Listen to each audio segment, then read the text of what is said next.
sel, mon grain de sel fondra comme une étincelle sur ta langue. Vous êtes probablement en train de prendre votre petit déjeuner. Peut-être mangez-vous, je ne sais pas, des œufs, du fromage, pour certains d'entre vous, du jambon. Le point commun à tous ces aliments, Christelle, c'est le sel. Sel, Voilà. absolument. Alors ce matin, vous allez nous dire que notre consommation de sel, selon de nouvelles études, pourrait impacter nos défenses immunitaires. Oui. Ça, c'est nouveau, ça. Et on parlait de bocal, de Tout à bocaux, et il y a souvent beaucoup de sel dans les produits préparés dans le bocal, justement. Donc c'est intéressant. Oui, c'est vrai que lorsque l'on évoque les problèmes délétères pour notre santé d'une consommation excessive de sel, on pense à quoi? Aux maladies cardiovasculaires, voilà. puisque hypertension, infarctus du myocarde, et puis AVC, accidents vasculaires cérébraux. Et bien des chercheurs allemands viennent de publier une étude passionnante et très préoccupante aussi, puisqu'en fait on s'est aperçu que l'excès de sel a un impact sur notre défense immunitaire. Ça tombe mal, me direz-vous. Alors, dans un premier temps, l'étude a porté sur des rongeurs, des souris à qui on a donné beaucoup de sel pendant plusieurs mois et on s'est aperçu que ces souris nourries au sel avaient beaucoup plus d'infections bactériennes que les autres souris normalement nourries. Et puis, dans un deuxième temps, on s'est dit, oui, mais est-ce que c'est la même chose pour les humains? Eh bien, oui, c'est exactement la même chose.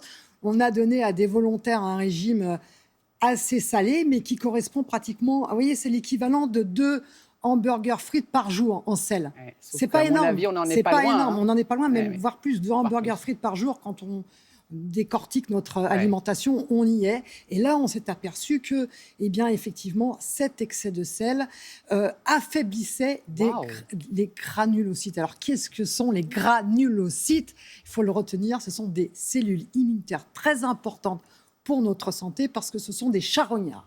On dit que ce sont les charognards de notre organisme capables de tuer les bactéries et de s'en débarrasser. Alors pourquoi ces charognards sont affaiblis avec le sel? Eh bien, l'explication en image.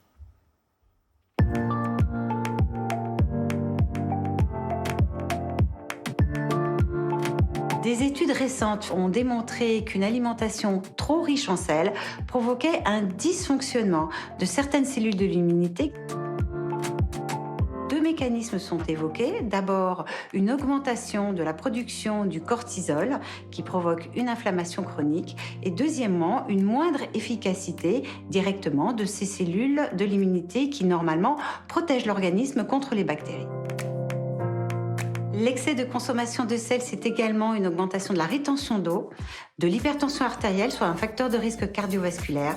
Manger trop de sel favorise aussi certains cancers digestifs, dont le cancer de l'estomac.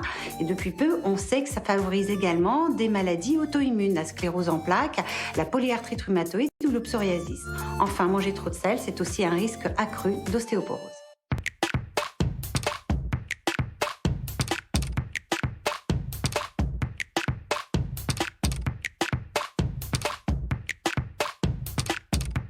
Aujourd'hui, on va vous proposer du coup un pavé de saumon avec des légumes bok choy et asperges vertes qui vont être cuites dans de l'eau pétillante, donc qui va être un substitut du sel.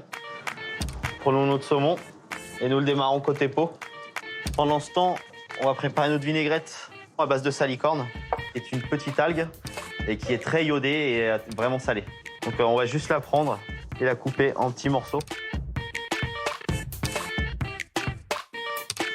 On va prendre nos agrumes, orange, pamplemousse et citron vert. On les taille, les agrumes qui ont une acidité qui vont apporter un plus à vos plats, qui peuvent être un substitut du sel. On va juste y mettre de l'huile d'olive et du piment d'Espelette. On va garder la même poêle pour cuire nos légumes. On va garder le goût du saumon aussi. On va commencer par les bok choy.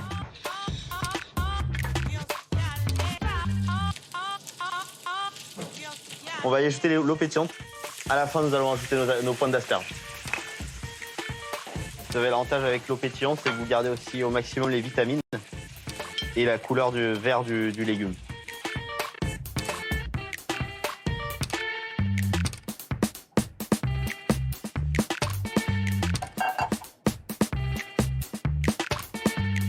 Et voilà. Christelle, un chiffre ou plusieurs chiffres Oui. importants. La consommation actuelle de sel en France est quelle... Quotidienne. Voilà, et quelle Les hommes, consommation on 9 devrait 9 grammes par jour pour les hommes, 7 grammes par jour pour les femmes, et la recommandation de l'Organisation mondiale de la santé reste à 5 grammes de sel par jour, mais on a du mal à diminuer.